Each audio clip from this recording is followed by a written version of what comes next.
శ్లోకములు పఠించటం వల్ల కూడాను కలియుగంలో కలి ప్రభావం నుంచి బయటపడటానికి ఆస్కారం ఉంటుంది. ఎక్కడ నామస్మరణ జరుగుతుందో అక్కడికి కలిపురుషుడు ప్రవేశించడు అని చెప్పేసి శాస్త్రం.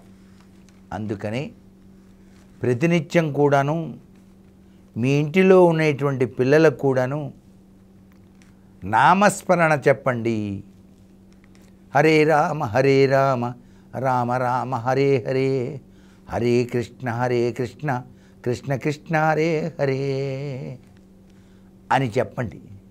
రోజు లేవగానే ఒక 2 నిమిషాలు పిల్లలందరినీ కూర్చోబెట్టి నాయనలారా ఇది చదవండిరా అని చెప్పేసి వాళ్ళ చేత చెప్పించేటువంటి సాంప్రదాయ లక్షణం ఏ ఇంట్లో అయితే వస్తుందో ఆ ఇంట్లోకి కలిపురుషుడు రాడు.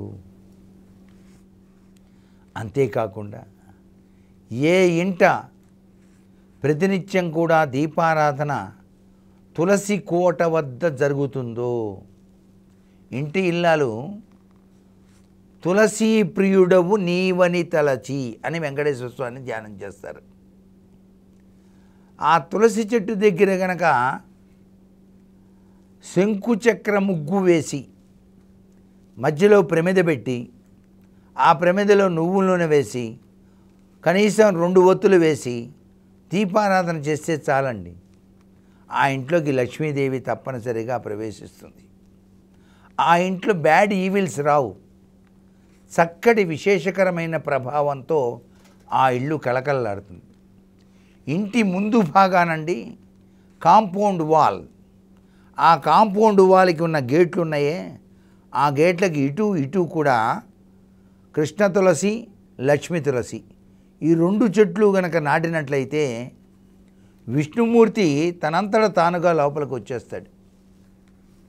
కారణం నా లక్ష్మి ఇక్కడ ఉందా అంటూ. ఆ విష్ణుమూర్తి వచ్చినప్పుడు విష్ణువుతో కూడి లక్ష్మిని మనం కొలవాలి.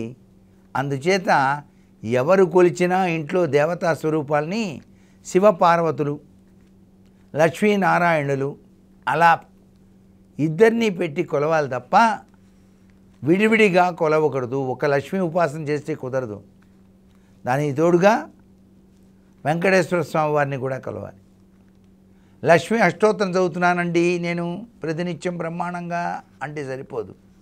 వెంకటేశ్వర స్వామి వారికి సంబంధించిన తిరుమల వెంకటేశ్వర శరణు శరణు మదిలో నని నామమిప్పుడు మరువలేను ఓ శేషశైన అని చెప్పేసి మొట్టమొదటిసారిగా ఆయనకే ఒక మందార పుష్పము లేకపోతే ఒక తులసి దళము ఆయన పాదాల వంత వచ్చి నమస్కారం చేస్తే మంచిది అంటాడు ఆయన.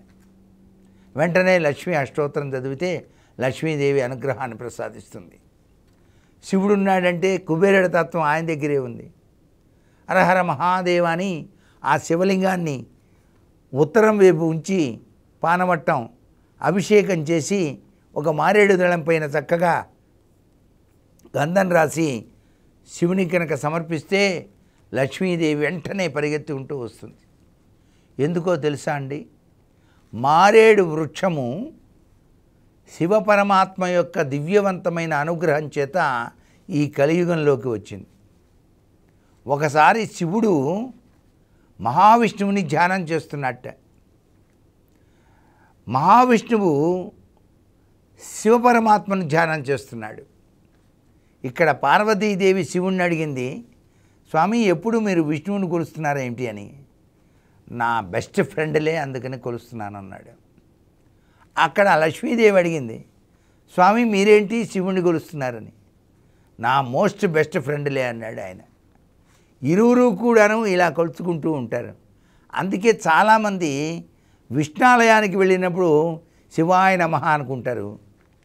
శివాలయానికి వెళ్ళినప్పుడు ఓం నమో నారాయణాయ అనుకుంటారు. అలా అనుకున్నప్పుడు వాళ్ళు వెంటనే స్పందిస్తారట. కావాలంటే మీరు కూడా చేసి చూడండి. గోవింద గోవింద అంటూనే హరహర మహాదేవ అనుకుంటే ఎంత పుణ్యం వస్తుందో. ఇక్కడ శివుడు వేరు విష్ణువు వేరు అని కాదు, ఇద్దరూ ఒకటే. శివాయ విష్ణు రూపాయ శివరూపాయ విష్ణవే అని. కాబట్టి శివకేశవులకు తేడా లేదు అని చెప్పేసి గ్రహిద్దాం. ఇక్కడ నేనేం చెబుతున్నాను, పరమేశ్వరుని ధ్యానం చేసేటప్పుడు పార్వతీదేవిని కూడా ధ్యానం చేయాలి. లక్ష్మీదేవిని ధ్యానం చేసేటప్పుడు నారాయణమూర్తితో కూడి ధ్యానం చేసినప్పుడే సత్ఫలితాన్ని పొందుతాం.